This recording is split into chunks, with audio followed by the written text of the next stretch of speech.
យកឡានផ្លិតប្តីអើយកុំកិនរៃលាបងកមានញាតិចាំសើចរឿងអូននឹងបងសូមផ្ដាំតែបងសាយតាមចិនចងមានឈ្មោះជារៃស្រីនាងចំរី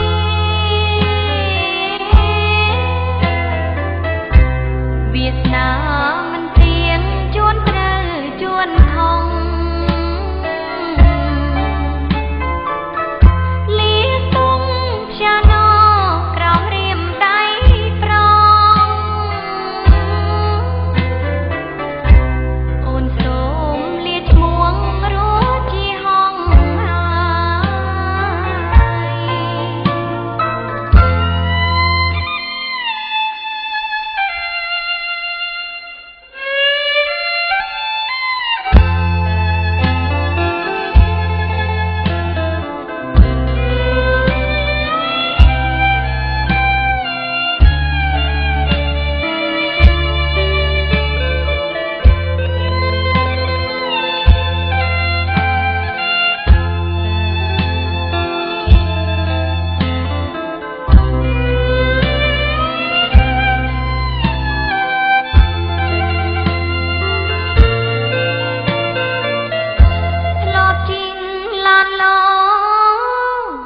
យយកឡានផ្លិតប្តីអើយកុំកិនរៃលាបងកមានញាតិចាំសើចរឿងអូននឹងបង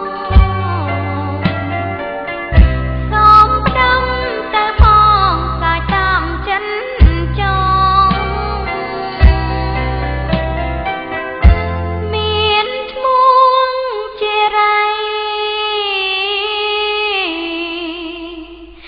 ស្រីនាងចំរី